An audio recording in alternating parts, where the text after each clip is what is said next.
অন্ধকারের গল্পকথা ও গল্পসূর চ্যানেলের যৌথ উদ্যোগে আয়োজিত হয়েছে একটি অডিও স্টোরি প্রতিযোগিতা, তন্ত্রের ভয়াল ও ভয়ঙ্কর 2022। প্রতিযোগিতার জন্য গল্প পাঠানোর সময় কিন্তু শুরু হয়ে গিয়েছে। গল্প পাঠানোর শেষ তারিখ 15ই মে 2022 থেকে বাড়িয়ে 20শে জুন 2022 করা হয়েছে। তাই দেরি না করে চটপট গল্প পাঠিয়ে দিন আমাদের নির্দিষ্ট গুগল ফর্মে। তবে প্রতিযোগিতার নিয়মাবলী ভালো করে পড়ে নেবেন। এই প্রতিযোগিতায় কোনো নির্দিষ্ট বয়স সীমা নেই। সকল নবীন এবং প্রবীণ লেখক লেখিকাদের স্বাগত।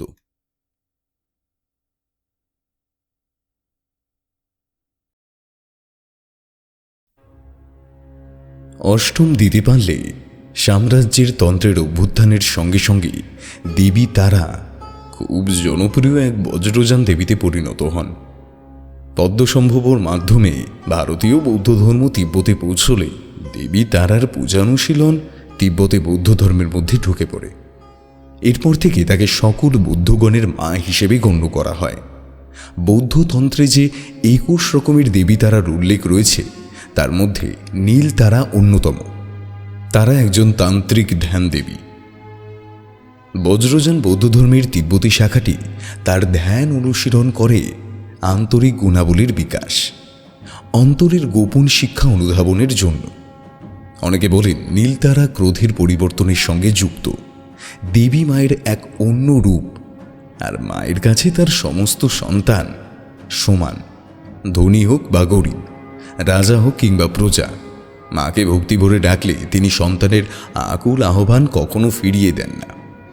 বিপদে আপদে সর্বদা তাকে রক্ষা করে। নমস্কার শ্রোতা বন্ধুরা, অন্ধকারের গল্পকথার সাম্রাজ্যে আপনাদের সকলকে স্বাগত। আমাদের আজকের নিবেদন প্রখ্যাত লেখক তন্ময় নন্দীর কলমে দাদা ঠাকুর সিরিজের গল্প নীল তারার আশীর্বাদ। গল্পের সূত্রধার ও গল্প পাঠে আমি ব্রতদীপ। অন্যান্য চরিত্রে ইন্দ্রনীল, সাগ্নিক, বুবাই, পার্থ, পিনাকি, আসাঞ্জন, শুভম, প্রাহি, নবনীতা ও সায়র। শুরু হতে চলেছে আজকের গল্প, দাদা ঠাকুর সিরিজের গল্প নীল তারার আশীর্বাদ। বর্ধমান থেকে টিউশন পড়িয়ে আশ্রমে ফিরতে ফিরতে প্রায় সন্ধে হয়ে এলো। চৈত্রীর রোদ্দুরে গা জ্বালা করে খুব। সারা দিনটা আজ বর্ধমান শহরে কেটেছে, আর তাই এই রক্তমাংসের শরীরটা রোদে পুড়ে হয়েছে কালচে। আশ্রমে এসে শরীরটা শান্ত হলো। নদীবক্ষ থেকে তীর করে ছুটে আসা স্নিগ্ধ শীতল বাতাসে তনু মন জুড়িয়ে যায়। দাদা ঠাকুর আশ্রমটাকে এমন ভৌগোলিক অবস্থানে নির্মাণ করেছেন, তারিফ না করে পারা যায় না। আশ্রয় দিয়েছেন আমাদের মতো ছোটবেলায় অন্ধকারকে সঙ্গী করে ঘুরে বেড়ানো কিছু ছেলেদের। রুমে এসে কাঁধে ঝোলানো ব্যাগটা টেবিলে রেখে হাত পা ধুয়ে প্রার্থনা গৃহে পৌঁছলাম। কুন্তলদা, প্রবীর, অনুপ সহ বাকি সকলেই পৌঁছেছে। দাদা ঠাকুর সেখানে ঢুকতেই প্রার্থনা শুরু হলো। সকাল সন্ধ্যা নিয়মিত দুবার প্রার্থনা হয়। সকালের প্রার্থনা থেকে সন্ধ্যের প্রার্থনাতে আশ্রমের ছেলেরা বেশি উৎসাহী হয়, কেননা সন্ধ্যের প্রার্থনার পরই মাঝে মাঝে দাদা ঠাকুরের গল্পের আসর জমে। অনেকদিন দাদা ঠাকুরের গল্পের মজলিস বসেনি। দীর্ঘ রিজু সৌম্যকান্তি চেহারার মণ্ডিত মস্তক, বয়স বোধ হয় 40-এর আশেপাশে। লৌহ সম কঠিন মানুষটির গলা থেকে যখন গুরু গম্ভীর শব্দ নির্গত হয়, আমরা পৌঁছে যাই অচেনা জগতে।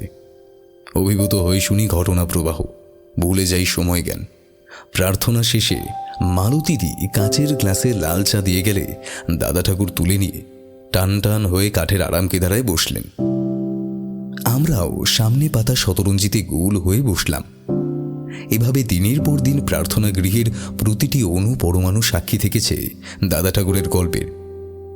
চায়ের গ্লাসে সুরুত করে এক চুমুক দিয়ে দাদা ঠাকুর বললেন, গরমটা বেশ পড়েছে না? সকাল সন্ধ্যায় দুবার করে স্নান করবে তোমরা, দেহ মন শান্ত থাকবে। মাথা দোলালাম আমরা। কুন্তল দা দুবার গলা খাকারি দিয়ে বলল, আচ্ছা দাদা ঠাকুর, দেবী তারা কত রকমের আছে বলুন তো? আজ সকালে কান লাগিয়েছিলাম, আপনি তো সে কথা জানেন, কিন্তু কথা হচ্ছে অন্য জায়গায়। কালনাতে নাকি এক জায়গায় বাড়ি তৈরির জন্য মাটি খুঁড়তে গিয়ে একটি মূর্তি আবিষ্কার হয়েছে। প্রত্নতত্ত্বের লোকজনেরা সেই মূর্তিকে পরীক্ষা করে বলেছে ওটা নাকি দেবী তারার এক রূপ, নীল তারা। স্থানীয় মানুষজন সেটা বিশ্বাস করতে চাইছে না। মূর্তির আকৃতি গঠন সাধারণ তারার মতো নয় এবং গায়ের রং নীল। দাদা ঠাকুর হাসল। ঈশ্বরের কত রূপ তা আমরা কি সঠিকভাবে জানি? যুগে যুগে কত রূপে তিনি আবির্ভূত হয়েছেন। তারাপীঠের যে তারামায়ের মূর্তি দেখা যায়, সেটা ছাড়াও আরও 20 রকমের দেবী তারার মূর্তি পাওয়া যায়। প্রত্নতত্ত্বের লোকজনরা ঠিকই বলেছেন, তিব্বতী বজ্রযান তন্ত্রে 21 রকমের তারার নিদর্শন রয়েছে। তাহলে আজ নীল তারারই গল্প হয়ে যাক, কি বলো? গল্পের গন্ধ পেয়ে আমরা সবাই টানটান করে বসলাম। দাদা ঠাকুর বলতে শুরু করলেন, পূব দিকের আকাশের দক্ষিণ দিকে হেলানো বাঁকা চাঁদের মুখ আজ গৌড়ের জন্মানুষের মতোই ম্লান। স্নিগ্ধ সরল হাসিটুকু ঘাপটি মেরে মলিন হয়েছে রাজ সিংহাসনের তলায়। বিষণ্ণ চাঁদ তার ক্ষয়াটে কিরণের দ্বারা শত চেষ্টা করেও অন্ধকার দৈত্যের সাথে এখনই পেরে উঠছে না পুরোপুরি। আর দিন আটেক পর চন্দ্ররাজা চরাচর ভাসিয়ে দেবে উজ্জ্বল জোছনায়, ধরিত্রী ডুবে থাকবে রূপালী আলোয়। তখন অন্ধকার দানব পরাজিত হয়ে আশ্রয় নেবে বদ্ধ ঘরের পরিত্যক্ত ভাঙা আসবাবপত্রের তলায়। এক বুক স্বপ্ন নিয়ে প্রণয়ী ধরিত্রীর দিকে চেয়ে থাকা বাঁকা কাস্তে আকৃতির শশীর অবস্থা অনেকটা রাজা ধর্মপালের মতো। নিজের খুব বেশি শক্তি নেই, অথচ আশা আকাঙ্ক্ষা বিশাল আকাশের ন্যায় সীমাহীন। গৌড়ের প্রতি প্রতিনিয়ত স্বপ্ন দেখেন সমগ্র ভারতের প্রজাকে এক সূত্রে গাঁথবেন। নিজ বিজয় ধ্বজা ভারতের প্রতিটি ভূখণ্ডে চৈতালি হাওয়ায় দোদুল্যমান দেখবেন, আর শুনবেন আকাশে বাতাসে ধূলিকণায় বনে জঙ্গলে রন্ধনশালার প্রধান রাঁধুনি থেকে শুরু করে বণিক মহল, ব্রাহ্মণ, সৈন্য সামন্ত সবাই দিবারাত্রি একটাই রব তুলছে, রাজাধিরাজ ধর্মপালের জয় হোক। রাজ্য সীমানা পূব দিকে বঙ্গদেশ, উত্তরে নেপাল পর্যন্ত বিস্তৃত হলেও পশ্চিম দিকের রাজ্যে জয়লাভে বাধা পড়েছে কনৌজ। কনৌজে এককালে ভারতের বিখ্যাত রাজা হর্ষবর্ধন রাজত্ব করতেন, কিন্তু বর্তমানে কনৌজের অবস্থা তাসের ঘরের মতো ভঙ্গুর। সামান্য দমকা বাতাসে ভেঙে পড়বে হুড়মুড়িয়ে। ধর্মপালের পক্ষে কনৌজপতি ইন্দ্রায়ুধকে পরাজিত করা ধর্মরাজের বাম হাতের খেল, কিন্তু বাধা হয়ে দাঁড়িয়েছে মালব ও রাজস্থানের গুর্জর প্রতিহার রাজবংশ। ধর্মপাল গোপন সূত্রে খবর পেয়েছেন প্রতিহার রাজা বৎসরাজ মগধ জয় করে দোয়াবের এলাহাবাদ গঙ্গা নদীর উপকূলে এগিয়ে আসছে বিশাল সৈন্য সামন্ত নিয়ে। তাই শয়নকক্ষে শয়ন করেও ধর্মপালের উজ্জ্বল দুচোখে নেমে এসেছে এক অমাবস্যার রাতের ন্যায় জমাট বাঁধা নিকষ কালো অন্ধকার।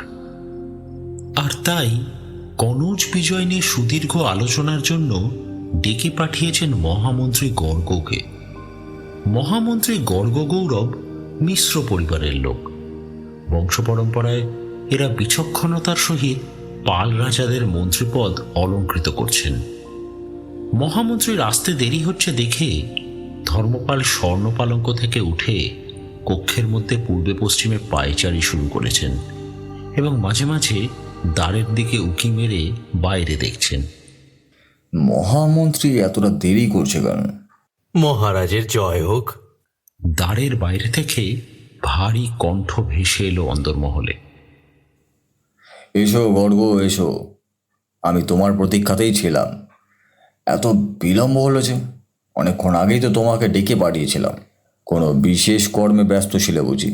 ক্ষমা করবেন মহারাজ, আসলে সেনাপতি বাগপালের সাথে গুরুত্বপূর্ণ আলোচনা করছিলাম কনৌজ বিজয় নিয়ে। তিনিও আপনার মতোই ব্যাকুল। ধর্মপালের ভ্রুদয় কুঁচকে গেল, উজ্জ্বল চোখে দেখা গেল খুশির ঝলক। বললেন, ভ্রাতা বাগপাল কনৌজ জয় নিয়ে উৎসাহ দেখিয়েছেন। মন্ত্রী, তুমি এখনই ভ্রাতা বাগপালকে আমার কক্ষে ডেকে নিয়ে এসো। আমি তার সাথে আলোচনায় বসতে চাই। যাও মন্ত্রী, যাও। বিচলিত হবেন না রাজন, আমি এক্ষুনি ডেকে নিয়ে আসছি। মধ্যরাত পর্যন্ত আলোচনা চলল রাজা, মহামন্ত্রী ও সেনাপতির মধ্যে। সরাসরি আক্রমণে বৎসরাজকে পরাজিত করা সম্ভব নয়, কৌশলে অন্য ব্যবস্থা গ্রহণ করতে হবে। কিন্তু কি ব্যবস্থা গ্রহণ করতে হবে তার স্থায়ী সমাধান সূত্র বেরিয়ে এলো না সুদীর্ঘ আলোচনার পরেও। অথচ রাজা দৃঢ় প্রতিজ্ঞ, কনৌজ রাজ্য তার চাই চাই। শত বাধা এলেও তাঁর ইচ্ছাকে অতৃপ্ত হতে দেবেন না। ধর্মপাল ঠিক করলেন তিনি আগামীকাল গুরুদেব হরিভদ্রের উদ্দেশ্যে রওনা দেবেন। অন্য সময় হলে তিনি লোকজনকে পাঠিয়ে গুরুদেবকে রাজপ্রাসাদে নিয়ে আসতেন, কিন্তু এক্ষেত্রে ব্যাপারটা সম্পূর্ণ আলাদা। রাজ্য বিজয়ের সাথে মিশ্রিত আছে নতুন স্বপ্ন, আর সেই স্বপ্নকে বাস্তবায়িত করতে শিষ্যকে গুরুদেবের উদ্দেশ্যে যাত্রা করতে হবে। বিহারের শান্ত শীতল কুলকুল শব্দে প্রবাহিত গঙ্গার বাম তীরে উঁচু পাহাড়ের চূড়ায় অবস্থিত বিশ্ববিখ্যাত বিক্রমশিলা মহাবিহার। জ্ঞান লাভের উদ্দেশ্যে বিশ্বের বিভিন্ন অঞ্চল থেকে ছুটে এসেছে ছাত্ররা। তাদের মধ্যে কেউ কেউ এসেছে তিব্বত, সিংহল থেকে। ধর্ম, ব্যাকরণ, গণিত, সংখ্যাতত্ত্ব, দর্শন প্রভৃতি শিক্ষা লাভ করে শিক্ষাদান করেন মহাবিহারের শতাধিক অধ্যক্ষ। রাজা ধর্মপালের রথের চাকা যখন বিক্রমশিলা মহাবিহারের পশ্চিম তোরণের সামনে থামল, তখন দুপুর গড়িয়ে বিকেল। রাজার আগমন হেতু সূর্যদেব তার তেজ অনেকটা কমিয়ে দিয়েছেন। পশ্চিম দিকের আকাশে লাল হয়ে জ্বলছে অগ্নিপিণ্ডটা। যাত্রাপথে অনেকটা পথ ভেঙে মহামন্ত্রীকে সঙ্গে করে নিয়ে এসেছেন ধর্মপাল। বৃহৎ কোনো কিছু পাওয়ার জন্য সামান্য কষ্টত্যাগ করতেই হবে। জগতের এটাই নিয়ম, কোনো কিছুর বিনিময়ে কোনো কিছু পাওয়া যায়। আর এক্ষেত্রে পাল রাজা জানেন কনৌজ বিজয়ের জন্য শেষ এবং একমাত্র পথ মহাধ্যক্ষ। বিক্রমশিলা মহাবিহারে প্রবেশ করার জন্য 6টি সুদীর্ঘ দ্বার সম্মানের সহিত মাথা তুলে দাঁড়িয়ে। প্রত্যেক দ্বারে উপস্থিত থাকেন একজন দ্বারপাল। পাল সম্রাট প্রবেশ করতেই পণ্ডিত বাগীশ্বর কীর্তি ছুটে এসে ধর্মপালের সামনে প্রণামের ভঙ্গিতে দাঁড়ালেন। ধর্মপাল এগিয়ে এসে পণ্ডিত বাগীশ্বর কীর্তির পা ছুঁয়ে প্রণাম করে বললেন, আমি আপনাদের চরণ স্পর্শ করে আশীর্বাদ দিতে এসেছি। দয়া করে আমাকে রাজা হিসাবে না দেখে একজন শিষ্য হিসাবে দেখলে আমি নিজেকে ধন্য মনে করব। রাজার দেখা দেখি মন্ত্রী গর্গ প্রণাম করলেন পণ্ডিতকে। তারপর কেন্দ্রীয় স্থলের বিরাট কক্ষ লক্ষ্য করে রাজা পণ্ডিতকে বললেন, গুরুদেব কোথায় পণ্ডিত? আমার হৃদয় তার পদস্পর্শ করার জন্য আকুল হয়ে আছে। গুরুদেবের সাক্ষাৎ পেতে আমি উদ্গ্রীব। ধর্মপালের মনকে আশ্বস্ত করার জন্য পণ্ডিত বললেন, তিনি ছাত্রদের অধ্যয়ন করাচ্ছেন। আপনার আগমনের খবরে আমি কি তাকে ডেকে পাঠাবো? মহামন্ত্রী গর্গ পণ্ডিতকে থামিয়ে বললেন, না থাক, আমরা গুরুদেবের জন্য তার কক্ষে গিয়ে অপেক্ষা করব। পণ্ডিতের ঘর থেকে বিদায় নিয়ে তারা দুজন চললেন গুরুদেবের বিশ্রাম কক্ষের দিকে। হরিভদ্র মহাপণ্ডিত ও মহাজ্ঞানী, বর্তমানে বিক্রমশিলা মহাবিহারের প্রধান আচার্য। বিক্রমশিলা মহাবিহার নামটি রাজা ধর্মপালের উপাধি বিক্রমশীল দেব থেকে নেওয়া হয়েছে। যে কোনো উত্তম কাজের আগে ধর্মপাল গুরুদেবের চরণধুলি নেন। গুরুদেব তাকে শুধু আশীর্বাদ করেন না, নানান সৎ যুক্তি, মন্ত্রণা ও যুদ্ধ বিজয়ের নীতি বাতলে দেন। মহাচার্যের বিশ্রাম কক্ষে কিছুক্ষণ অপেক্ষা করার পর মহাচার্য প্রবেশ করতেই মাথা নত করে প্রণাম করলেন রাজা ধর্মপাল ও মন্ত্রী গর্গ। বিজয়ী বাবা বলে আশীর্বাদ দিতেই গুরুদেবের উজ্জ্বল মুখের দিকে প্রশ্নভরা চোখে তাকালেন রাজা ও মন্ত্রী দুজনেই। প্রশ্নাতুর চোখের চাহনি অনুধাবন করে আচার্য হরিভদ্র জানালেন, আমার অনুগত শিষ্য, তোমাদের আগমনের কারণ আমি জানি। বলো বৎস, কি চাও আমার কাছে? মুখে বাক্যস্ফুট না করে দুজনে দুজনের চোখের দিকে তাকালেন।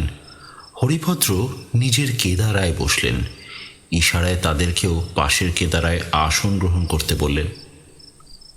পাল রাজা ও মহামন্ত্রী নিজেদের আসন গ্রহণ করলেন ঠিকই, কিন্তু তাদের চোখে প্রশ্ন ফুটে উঠেছে বিস্ময়। গুরুদেব কিভাবে তাদের আগমনের কারণ অনুসন্ধান করলেন? হরিভদ্র তাদের বিস্ময় অনুধাবন করে জানালেন, এবারের যুদ্ধ বিজয় তোমার সুখকর হবে না, এ ব্যাপারে আমি নিশ্চিত। অনেক অনেক প্রাণহানি ও সম্পদহানি হবে। শুধু তাই নয়, তোমার দাক্ষিণাত্য জয়ের স্বপ্ন মাটিতে মিশে যাবে বিশাল যুদ্ধক্ষেত্রে কিছুদিনের মধ্যেই। সত্যি বলতে কি, যুদ্ধে যুদ্ধে তুমি পরাজিত হবে ধর্মপাল। আসন ছেড়ে দুপা এগিয়ে গিয়ে ধর্মপাল অস্থির চিত্তে বললেন, এ কি বলছেন গুরুদেব? যুদ্ধে অবতীর্ণ হওয়ার আগেই পরাজয়ের ভয় কিভাবে একজন রাজা স্বীকার করতে পারে? রাজ্যের সীমানা বৃদ্ধি করতে, অখণ্ড ভারত গঠন করতে আমাকে কনৌজ বিজয় করতেই হবে, কিন্তু তার আগেই পরাজয়ের কাহিনী কেন গুরুদেব? এতক্ষণ চুপ করে থেকে মন্ত্রী গর্গ বললেন, গুরুদেব সঠিক কথাই বলেছেন রাজন। আমি খবর পেয়েছি প্রতিহার রাজ্যের সৈন্য সামন্ত, অশ্ববাহিনী, হস্তিবাহিনী এবং যুদ্ধকৌশল ক্ষমতা আমাদের থেকে শত গুণ এগিয়ে। এক্ষেত্রে আমাদের পরাজয় শুধু সময়ের অপেক্ষা। ধর্মপাল মাথা নিচু করলেন। বুক ফুটে বলতে গিয়েও কথা গলায় আটকে গেল। মুহূর্তে আশা আকাঙ্ক্ষার হাজার সূর্য অস্তগামী হলো রাজার উজ্জ্বল দুচক্ষে। মনটা বিভ্রান্ত হলো, সাথে বিষণ্ণ। শিষ্যের এহেন ভগ্ন হৃদয় দেখে গুরুদেব ধর্মপালের কাঁধে হাত দিয়ে আশ্বস্ত করার জন্য বললেন, তোমার পিতার মতো কেন তুমি গৌর নিয়ে সন্তুষ্ট থাকতে পারছো না? প্রত্যুত্তরে ধর্মপাল শান্ত স্থির গলায় বললেন, পিতার সময় আমার সময় সম্পূর্ণ পৃথক। পিতা আমাকে স্বতন্ত্র রাজ্য উপহার দিয়েছেন। সে রাজ্যকে যদি আমি একটা গণ্ডির মধ্যে সীমাবদ্ধ রাখি, যদি পিতার দেওয়া রাজ্যের সীমানার বৃদ্ধি না ঘটাই, যদি গৌড়কে সমগ্র ভারতের সাথে যুক্ত করতে না পারি, তাহলে তার আত্মার শান্তি পাবে না। একজন প্রথিতযশা রাজার কেবল রাজ্য সুশাসন করলেই হয় না, রাজ্যের সীমানা উত্তরোত্তর বৃদ্ধিও অনেকাংশে প্রয়োজন। কথা আপনি জানেন গুরুদেব, আর সেজন্য অনেক আশা বুকে বেঁধে এসেছি। কিছু করুন গুরুদেব, এই অধমকে ফিরিয়ে দেবেন না। কিছুক্ষণ চুপ থাকলেন আচার্য হরিভদ্র। বাকি সকলেও চুপ। সমগ্র ঘর জুড়ে বিরাজ করছে পিনপতন নিস্তব্ধতা। তারপর দক্ষিণ দিকের দেওয়ালে খোদিত বুদ্ধদেবের মূর্তির দিকে তাকিয়ে বললেন মহাচার্য, আমি দেখতে পাচ্ছি এই যুদ্ধে তোমার পরাজয় অবশ্যম্ভাবী। তবু তুমি পরোক্ষভাবে পরাজিত হয়েও বিজয়ী হতে পারো যদি। ধর্মপালের টানা টানা লম্বা চোখে আশার আলোর ঝিলিক দেখা গেল মুহূর্তে। বললেন, বলুন গুরুদেব, কিভাবে সম্ভব? বলুন আমায়, দয়া করে বলুন। আশার আলো দেখতে পেয়ে ধর্মপাল উদ্গ্রীব হয়ে পড়েছেন। বন্যায় ভেসে যাওয়া পিঁপড়ে যেমন কোনো খড়কুটো পেয়ে বাঁচার আশা দেখে, পাল নৃপতি তেমনই আশায় বুক বাঁধছেন, আর সেজন্য ব্যাকুল হয়ে পড়েছেন গুরুদেবের অভয় বাণীতে। মন্ত্রীও বিচলিত হয়ে পড়ে জিজ্ঞাসা করলেন, গুরুদেব, অধমদের উচ্চাকাঙ্ক্ষা মাফ করবেন। সত্যিই কি কোনো উপায় আছে কনৌজ জয় করবার? মহাচার্য হরিভদ্র যেন মুখে কুলু পেটেছেন। গুরুদেবের এহেন নীরবতা মন্ত্রী ও রাজার ভালো লাগছে না। তবুও উপায় নেই, অপেক্ষা তাদের করতেই হবে। ধ্যানমগ্ন বুদ্ধের মূর্তির দিকে তাকিয়ে হরিভদ্র মাথা নেড়ে জানালেন, একটা উপায় আমি দেখতে পাচ্ছি। দেখতে পাচ্ছেন? তবে বলুন আমায়। ধর্মপালের গলায় ব্যাকুলতা। আগামী কৃষ্ণপক্ষের চতুর্থীর রাত্রির দ্বিপ্রহরে তোমাকে দেবী নীল তারার আরাধনা করতে হবে। তিনি যদি তোমার উপর সন্তুষ্ট হন তাহলেই তুমি বিজয় লাভ করতে পারো। কিন্তু কিন্তু নীল তারা দেবীকে সন্তুষ্ট করা মুখের কথা নয়। তিনি ভয়ঙ্করী, অতি সহজে তিনি সন্তুষ্ট হন না। তার জন্য দরকার কঠিন আরাধনার, এবং দেবীর আরাধনার পদ্ধতি বড়ই কঠিন, বড়ই জটিল। আমি পারবো গুরুদেব, সব পারবো। দেবীকে আমি সন্তুষ্ট করবই। তাতে যদি অধমকে নিজ প্রাণ দিতে হয় তাতেও প্রস্তুত, কিন্তু কনৌজ পাল রাজাদের অন্তর্ভুক্ত হবে এটাই আমি চাই, যে কোনো মূল্যে আমি চাই। মহাচার্য দেখলেন রাজা উদ্গ্রীব হয়ে আছেন, বললেন, আচ্ছা, তবে তাই হোক। আমি যাবতীয় ব্যবস্থা করছি। এখন তুমি রাজধানীতে ফিরে যাও। যে আশা নিয়ে মহাবিহারে আসা তা অনেকাংশে সফল হয়েছে, যদিও আসল কাজটা ঠিক সময় করতে হবে। গুরুদেব হরিভদ্রকে প্রণাম করে মহাবিহার থেকে বেরিয়ে এসে রথে চললেন দুজনে। ধুলোঝড় উড়িয়ে রথ এসে থামল রাজধানী গৌড়ে। সর্বসাথী রথকে জঙ্গলের বাইরে রেখে পশুদের চলার পথে হেঁটে চলেছেন তিনজন। সর্বসম্মুখে সেনাপতি বাকপাল, মধ্যে রাজা ধর্মপাল ও শেষে মন্ত্রী গর্গ। বিক্রমশিলা থেকে ফিরে আসার দুদিন পরে গুরুদেব খবর পাঠিয়েছিলেন যাতে রাজা দুজন ব্যতি রেখে অন্য কাউকে সঙ্গে নিয়ে না আসেন। বেশিজন সঙ্গে থাকলে দেবীর আরাধনায় ইতিবাচক ফল পাওয়া যাবে না, এমনকি মন্দির আসার পথে মশাল জ্বালানোও যাবে না। অগত্যা বড় বড় গাছের ফাঁক দিয়ে উঁকি দেওয়া বাঁকা চাঁদের পাতলা আলোতে তাদের পথ চিনে নিতে হচ্ছে। সেনাপতি বাকপাল তরবারি উঠিয়ে চতুর্দিকে সতর্ক দৃষ্টি রেখে রাজা ও মন্ত্রীকে নিয়ে চলেছেন নির্দিষ্ট গন্তব্যের দিকে। গঙ্গা তীরের এই ঘন জঙ্গলে বাঘ, ভাল্লুক প্রভৃতি হিংস্র প্রাণী মহানন্দে বসবাস করে। তারা হয়তো কোথাও মানুষের গন্ধের জন্য ওত পেতে শিকারের জন্য বসে আছে। সুযোগ বুঝে বড় বড় নখ নিয়ে ঝাঁপিয়ে পড়বে তিনজনের উপর, ছিঁড়ে ফেলবে রক্ত মাংসের দেহ। উদরপূর্তি হবে হিংস্র পশুদের দীর্ঘদিনের অভুক্ত পেটে। সংকীর্ণ পথের দুপাশে দৈত্যের মতো গাছ মাথা তুলে দাঁড়িয়ে। এক একটা বৃক্ষকে মনে হচ্ছে এক একটা অতিকায় দানব ঘাপটি মেরে চুপ করে বসে আছে। তাদের সারা দেহে জোনাকির আলপনা আঁকা। সবুজ গাছের গন্ধ সজোরে ধাক্কা মারছে তিনজনের নাকে।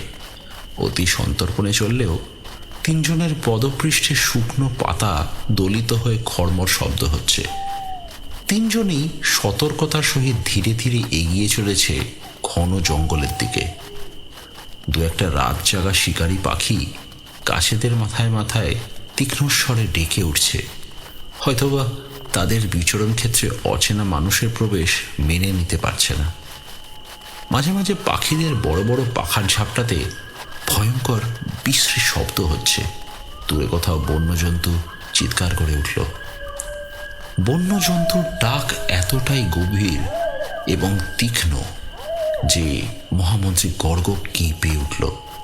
মন্ত্রী গর্গ ভাবছে, নীলতারাকে উপাসনায় সন্তুষ্ট করতে এসে শেষ পর্যন্ত না বন্যজন্তুর খাদ্য হতে হয়। কথায় বলে না, অনেক সময় ভাবনা বাস্তবে পরিবর্তিত হয়। তেমনি মন্ত্রী গর্গর ভাবনার উদয়ের সঙ্গে সঙ্গে একজোড়া বড় বড় মার্বেলের মতো চলতে থাকা চোখ ওদের পথ আটকে দাঁড়ালো। অন্ধকারে প্রাণীটির দেহ বোঝা গেল না। তিনজনে হঠাৎ স্থির হয়ে দাঁড়িয়ে পড়লেন। সেনাপতি বাকপাল ভয়ার্ত কণ্ঠে ঢোক গিলে ভিতর থেকে নিঃশ্বাস নিয়ে সাহস সঞ্চয় করে বললেন, সামনে একটা হিংস্র প্রাণী আমাদের পথ আটকে দাঁড়িয়েছে, আর এক পাও এগোবেন না। বাঘ না অন্য কিছু বুঝতে পারছি না। সেনাপতির কথা শেষ হতেই প্রাণীটা হুঙ্কার দিল। হুঙ্কারের শব্দে বনাঞ্চল থরথর করে কেঁপে উঠল। তিনজনেই চকিতে বুঝে গেলেন প্রাণীটা বাঘ ছাড়া অন্য কিছু নয়। মন্ত্রী ও রাজা কোমর থেকে তরবারি বের করে হাত উঁচু করে ধরলেন। বাঘটি আরেকবার হুঙ্কার দিতেই মন্ত্রীর পদযুগল থরথর করে কাঁপতে লাগলো। তার হাত থেকে পড়ে গেল তরোয়াল। সেনাপতি মন্ত্রীর অবস্থা অনুধাবন করে বললেন, ভয় পাবেন না মহামন্ত্রী, আমার প্রতি বিশ্বাস রাখুন, অপেক্ষা করুন। হামলে পড়লেই আমার ধারালো অস্ত্রের কোপে একে নিহত করে ফেলছি মুহূর্তের মধ্যে। বাঘটা দুপায়ে ভর দিয়ে ঝাঁপিয়ে উঠল শূন্যে, এগিয়ে গেল সেনাপতির দিকে। বাঘপালের উপর পড়ার আগেই তিনি তরবারি চালিয়ে দিলেন বাঘের মাথা লক্ষ্য করে। ফিনকি দিয়ে রক্ত ছিটকে লাগলো মন্ত্রীর মুখে। আহত বাঘটি মাটিতে শব্দ করে পড়ল অনতিদূরের ঝোপের মধ্যে। কিছুক্ষণ পর উঠে দাঁড়ালো প্রাণীটি। দুবার গা ঝাড়া দিয়ে উঠে দাঁড়িয়ে আবার আক্রমণ করতে উদ্যত হলো বাঘপালকে। বাঘপাল আবার দক্ষতার সাথে তরবারি আড়াআড়িভাবে চালিয়ে দিলেন। সেনাপতির তরবারি তখন মরা চাঁদের আলোয় চকচক করছে। ডোরা কাটা প্রাণীটি এবার আছড়ে পড়ল সামনের দিকে। রাগে ও যন্ত্রণায় অনবরত হুঙ্কার দিতে শুরু করলো প্রাণীটা। বাঘপাল বাঘের কাছে এগিয়ে এসে অনবরত কয়েকটা কোপ দিতেই ফটফট করে মারা গেল প্রাণীটা। প্রাণহীন বিশাল প্রাণীটাকে ডিঙিয়ে তিনজনে চললেন মন্দিরের দিকে। বাঘপালের বীরত্বে মুগ্ধ হয়ে রাজা ধর্মপাল বললেন, ভ্রাতা বাঘপাল, তোমার বীরত্বে আমি মুগ্ধ। তোমার জন্য আজ আমাদের প্রাণ রক্ষা হয়েছে। যদিও এর আগে তুমি বহুবার আমার জীবন রক্ষা করেছো, তোমার কাছে কৃতজ্ঞতার পরিমাণ খুব দ্রুতভাবে বৃদ্ধি পাচ্ছে। তাছাড়া তোমার মতো সেনাপতি ভূভারতে খুব কমই আছে। তুমি কি উপহার চাও সেনাপতি? মহারাজের জয় হোক। পিতৃসম ভাতার আশীর্বাদই আমার কাছে শ্রেষ্ঠ উপহার। যে কাজের জন্য আমরা এসেছি তা সুসম্পন্ন হওয়া আজ আমার কাছে দারুণ উপহার হয়ে রইবে। চলুন মহারাজ, মনে হয় আমরা প্রায় পৌঁছে গিয়েছি। সেনাপতির গলায় সম্ভ্রমের ছোঁয়া। সংকীর্ণ রাস্তা দিয়ে এগিয়ে চলেছেন তিনজন। কিছু দূর এগিয়ে যেতেই একটা গন্ধ নাকে এলো। বাতাস ভারী হয়ে আছে সে গন্ধে। গন্ধটা খুব চেনা, ধূপধুনোর, অর্থাৎ মন্দির কাছে পিঠেই। গুরুদেব হরিভদ্র আগে থেকেই সমস্ত পূজা দ্রব্যাদি সহযোগে পূজা শুরু করেছেন। রাজা এসে পৌঁছলে সাধনা শুরু হবে। ধূপের গন্ধ বাতাসে ছড়িয়ে ম ম করছে চতুর্দিক। সামনে কয়েক পা এগিয়ে যেতেই তাদের চোখে পড়ল অন্ধকার ফুঁড়ে মাথা উঁচু করে দাঁড়িয়ে থাকা মন্দিরটি। চাঁদের আলোয় দেখা গেল মন্দিরটির কোনো চূড়া নেই, এমনকি মন্দিরের কোনো দরজাও নেই, অর্থাৎ সারা বছরই খোলা থাকে। তারা তিনজন ধীর পায়ে প্রবেশ করল মন্দিরের গর্ভগৃহে। আচার্য হরিভদ্র তখন দেবী মূর্তির সামনে ধ্যানমগ্ন অবস্থায় বসে, গভীর ধ্যানমগ্ন। তিনজনে এসে পৌঁছেছে খেয়াল করার সময় নেই। মন্দিরের মধ্যে কেবলমাত্র একটা টিমটিম করে প্রদীপ জ্বলছে, আর তার আলোতেই ভরে উঠেছে পুরো গর্ভগৃহ। মন্দিরের ভেতরটা সাদা পাথরের তৈরি, আর তাতে প্রদীপের সামান্য আলো প্রতিফলিত হয়ে উজ্জ্বল করে তুলেছে ভেতরটাকে। মন্দিরের মধ্যে একটা আশ্চর্য ভাব দেখা গেল। পতিত অবস্থায় মন্দিরটি সারা বছরই খোলা অবস্থায় ঘন জঙ্গলের মধ্যে পড়ে থাকে, অথচ মন্দিরটি পরিষ্কার পরিচ্ছন্ন। কোথাও ঝুল বা ধুলোর পাতলা আস্তরণ নেই। বাদুড় পেঁচারা আশ্রয় নেয়নি। পুরো মন্দিরে বট অশ্বত্থ মন্দিরের দেয়ালে নিজেদের অস্তিত্ব জানান দেয়, অথচ লতা গুল্মরাও আধিপত্য গড়ে তুলতে পারেনি। এবার আচার্য তাদের পায়ের শব্দ পেয়ে চোখ খুলে বললেন, তোমরা এসে গিয়েছ। আমি প্রথম পর্বের পূজা সমাপ্ত করেছি। এবার তোমাদের সঙ্গে নিয়ে দ্বিতীয় পর্ব সাধনা ও তৃতীয় পর্ব পবিত্র ভক্তিতে মনোনিবেশ করব।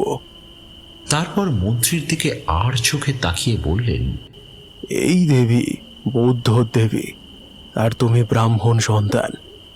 তাছাড়া তোমার আত্মা দুর্বল, সুতরাং তোমার এই সাধনায় অংশ না নেওয়াই ভালো। তুমি দূরে গিয়ে বসো এবং আমাদের সাধন প্রক্রিয়া লক্ষ্য করো। সেনাপতি আচার্যকে গলা নামিয়ে বললেন, শুনেছি সাধন ক্রিয়া নাকি চাক্ষুষ করতে নেই। এক্ষেত্রে ওনার কোনো বিপদ টিপদ হবে না তো? এই দেবী ভয়ঙ্করী হলেও শান্ত। এর সাধন ক্রিয়া চাক্ষুষ করলে কারোর ক্ষতি হয় না, বরং তার আত্মার উন্নতি ঘটে। রাজার চোখের দিকে তাকিয়ে মন্ত্রী গর্গ দূরে গিয়ে মন্দিরের দেয়ালে পিঠ ঠেকিয়ে বসলেন।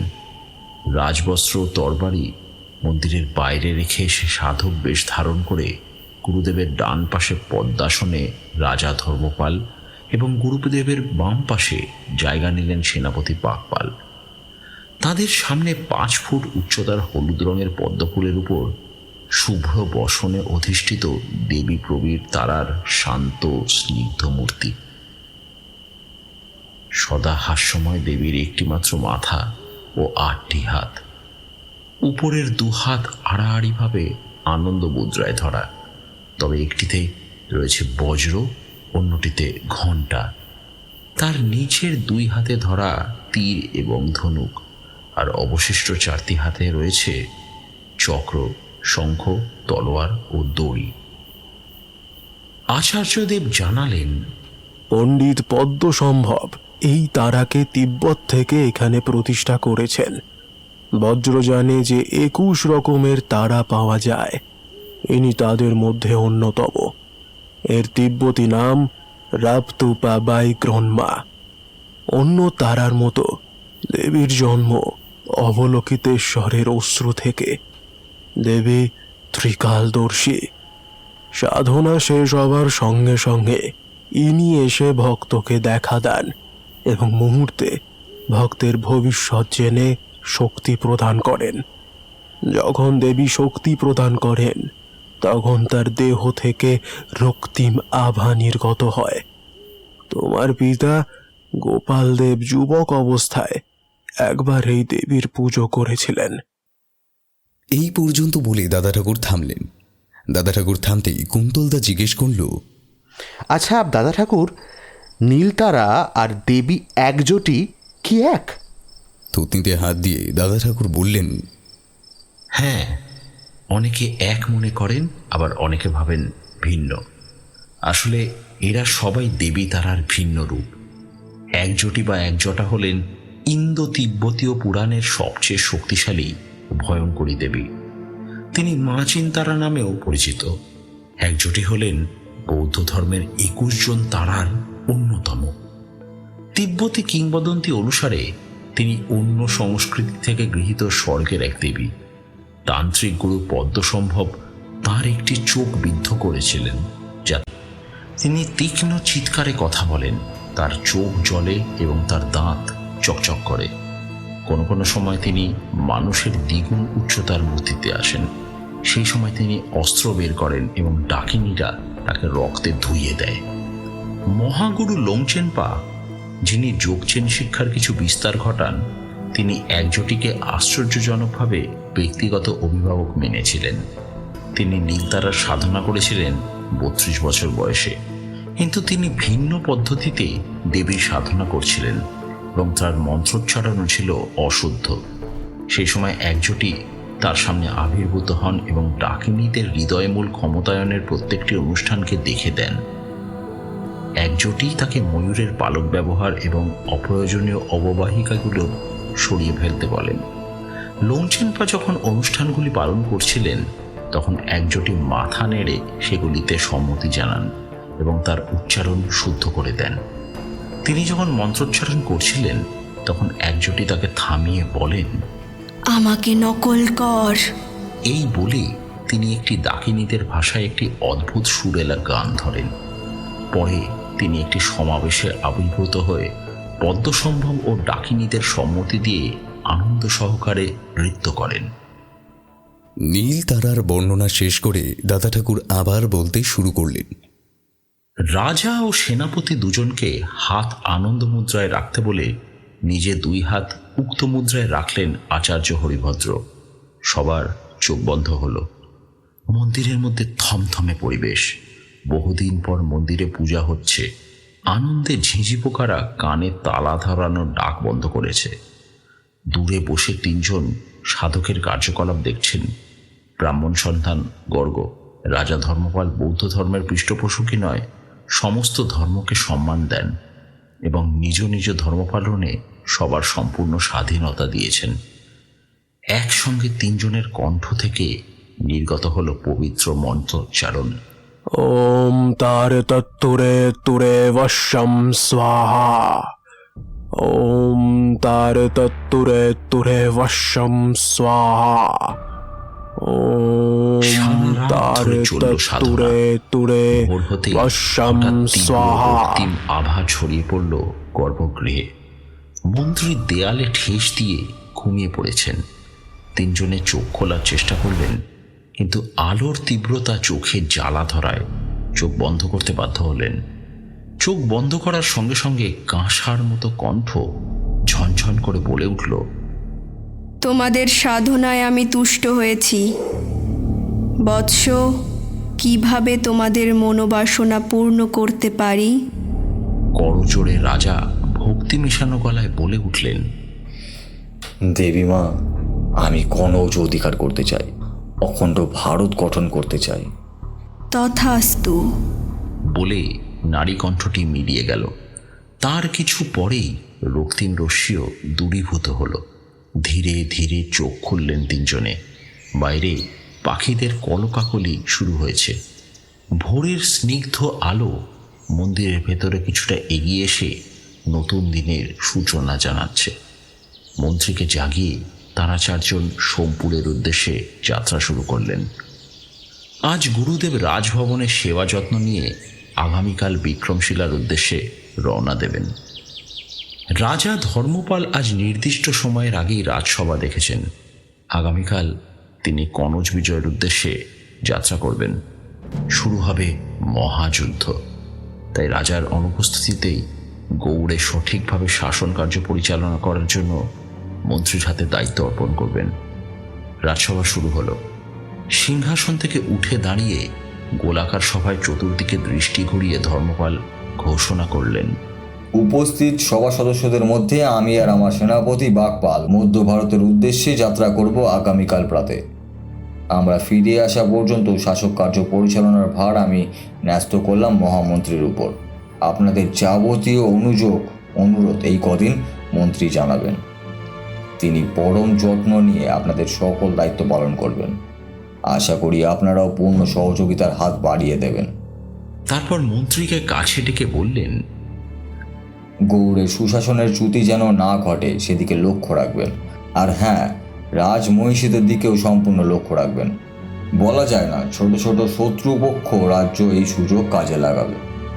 মন্ত্রীকে নিজের জায়গায় পাঠিয়ে রাজা সেনাপতির কাছ থেকে জানতে চাইলেন, সেনাপতি, তুমি সৈন্য সামন্ত, হস্তি, ঘোড়া, অস্ত্রশস্ত্র, রথ সব প্রস্তুত দেখেছ তো? দেবীর আশীর্বাদ বিজয় শুধু সময়ের অপেক্ষা। আজ আমি খুব খুশি ভ্রাতা। এতদিন পর আমার স্বপ্ন পূর্ণ হতে চলেছে। সভার সমাপ্তি ঘোষণা করে রাজা চললেন অন্তঃপুরের উদ্দেশ্যে। সেখানে পৌঁছে তিনি দেখলেন ধর্মপত্নী রান্না দেবী দুই শিশুপুত্রকে কোলে নিয়ে বসে আছেন। রাজা প্রবেশ করতেই উঠে দাঁড়ালেন রান্না দেবী এবং পুত্রদ্বয়ের উদ্দেশ্যে বললেন, যাও, তোমাদের নিজেদের ঘরে যাও। রাজা এখন বিশ্রাম নেবেন। পুত্রদ্বয় বেরোতে যাবার উপক্রম করলে রাজা তাদের পরম স্নেহে বুকে টেনে নিলেন। কিছুক্ষণ পিতার আদর খাবার পর দেবপাল ও ত্রিভুবন পাল পিতার বিশ্রামকক্ষ থেকে বেরিয়ে গেল। ধর্মপাল ভারী বয়সে বিবাহ করেছেন। রাজার চোখে ব্যাকুলতা লক্ষ্য করে রান্না দেবী রাজাকে পালঙ্কে বসিয়ে জানতে চাইলেন, মহারাজ, আপনার মন আজকে খেচড়ের মতো চপল কেন? সুনির্দিষ্ট কোনো কারণ আছে বুঝি? তুমি ঠিক ধরেছ রানী। দেবী নীলতারা ও গুরুদেবের আশিস আমার মাথার উপরে রয়েছে। তবুও কোন কৌশলে বৎসরাজকে পরাজিত করব বুঝে উঠতে পারছি না। বৎসরাজ শক্তিশালী রাজা, খুব সহজে পরাজয় স্বীকার করবেন না। চিন্তা করবেন না মহারাজ। গুরুদেব যখন বলেছেন আর প্রবীর তারা দেবীর আশিস যখন আপনার সঙ্গে আছে, আপনি অবশ্যই এই যুদ্ধে জয়লাভ করবেন। নতুন সূর্যোদয় শুধু সময়ের অপেক্ষা। তাই যেন হয় রানী। অবশ্যই হবে, নিশ্চয় হবে। রান্না দেবী মহারাজ ধর্মপালের মাথা নিজের উদ্ধত বক্ষে টেনে নিলেন। গঙ্গা ও যমুনার মধ্যবর্তী অঞ্চলে বিশাল যুদ্ধক্ষেত্রে তখন রাজা ধর্মপাল তার সৈন্য সামন্ত নিয়ে পৌঁছলেন।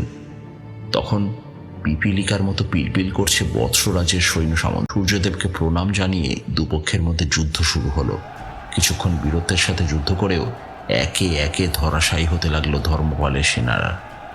বৎসরাজের সেনাপতি সে ধর্মবীরের বুকে তরোয়াল গুঁজে দিলেন। মাটিতে লুকিয়ে পড়ার আগে ধর্মপালের দিকে তাকিয়ে ধর্মবীর বললেন, মহারাজ, আপনাকে আগেই আমি নিষেধ করেছিলাম, এখনো সময় আছে। যদি নিজের শরীরের রক্ত মাটিতে গড়িয়ে যাওয়ার আগেই বশ্যতা স্বীকার করে নিন এবং নিজেও রাজ্যে ফিরে যান। সৈন্যদেরও পিছু হাঁটতে বলুন। ভুলে যান কনকজয়ের স্বপ্ন। ধর্মপাল আচার্যদেবের কথা স্মরণ করলেন। গুরুদেব বলেছেন, যুদ্ধে পরাজয় অবশ্যম্ভাবী, অথচ তারই যুদ্ধে জয়লাভ হবে। কিন্তু কিভাবে সম্ভব? তার সৈন্যদল একে একে ধরাশায়ী হচ্ছে। এত কিছু ভাবার সময় নয় এখন। নিজের মৃত্যু হোক, কিন্তু ভ্রাতা বাকপালের যেন কিছু না হয়, এই ভেবে ধর্মপাল বৎসরাজের কাছে এসে নিজের হাতের তলোয়ার রাজার পায়ের কাছে নামিয়ে রেখে বশ্যতা স্বীকার করলেন। বাকপাল ক্ষুণ্ণ হলেও রাজার মতো ধর্মপালের বাকি সেনারাও তরবারি নামিয়ে মাটিতে রাখল। যুদ্ধের প্রতিটি ধূলিকণা, আকাশ বাতাস দেখল পাল রাজা ধর্মপালের পরাজয়। তার মুখ শুকিয়ে ছোট হয়ে এসেছে, শৌর্য বীরত্ব ভুল লুণ্ঠিত। এসব দেখে কৌতুক খেলে গেল। ব্যঙ্গভরা দৃষ্টিহীনে প্রতিহার রাজ ধর্মপালকে উদ্দেশ্য করে কিছু একটা বলতে যাচ্ছিলেন। তার আগেই পিছনের দিক থেকে রণহুঙ্কার ভেসে উঠল। আকাশ বাতাস কেঁপে উঠল। সবাই ঘাড় ঘোরালেন পিছনে। দেখলেন মরু ঝড়ের মতো কিছু একটা এগিয়ে আসছে তাদের দিকে। ভীত সন্ত্রস্ত হয়ে পড়ল উপস্থিত সকলে। চোখ বুঝলেন তারা। ভূমিতে বসে পড়লেন কেউ কেউ। কিছু দূর এগিয়ে আসার পর ঝড়টা থেমে গেল।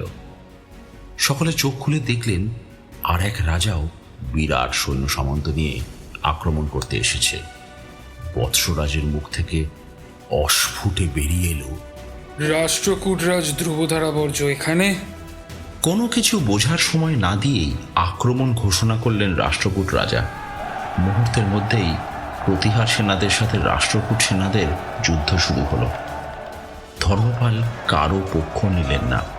প্রতিহার সৈন্যদের কচুকাটা করতে লাগলেন রাষ্ট্রকূট সৈন্যরা। সুযোগ বুঝে ধর্মপাল নিজের সৈন্য সামন্ত নিয়ে সেখান থেকে পালিয়ে এসে যমুনার তীরে এক জঙ্গলে আত্মগোপন করলেন।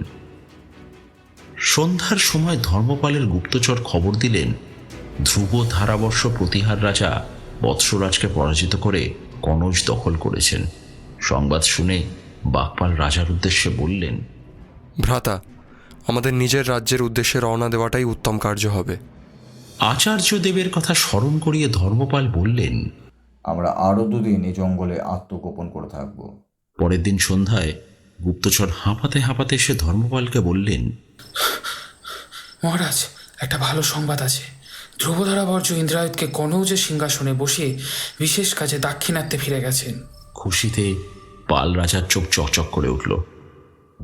ধ্রুব ধারাবর্ষের ফিরে যাবার খবর দুপক্ষই পেয়েছিল। তারা আড়ম্বর পছন্দ করেন না, তাই আড়ম্বরহীনভাবে দেবীর বিগ্রহ প্রতিষ্ঠা করে প্রধান আচার্যদেব সজোরে মন্ত্রোচ্চারণ করলেন, ওম তার তত্তুরে তুরে বশ্যম স্বাহা, ওম তার তত্তুরে তুরে বশ্যম স্বাহা। রাজা ধর্মপাল প্রণাম জানালেন দেবীর উদ্দেশ্যে। ঘোষণা করলেন বিজয় উৎসবের। সমগ্র গৌড়বাসী আনন্দ উৎসবে মেতে উঠল। দাদা ঠাকুর গল্প শেষ করে উঠে গেলেন। এতক্ষণ গল্পে আমরা এতটাই ডুবেছিলাম যে বুঝতেই পারিনি বুক পিঠ ঘাড় নোনতা জল অধিকার করে নিয়েছে। আশ্রমের প্রার্থনা গৃহ থেকে বেরিয়ে আমরা যে যার রুমে চলে গেলাম।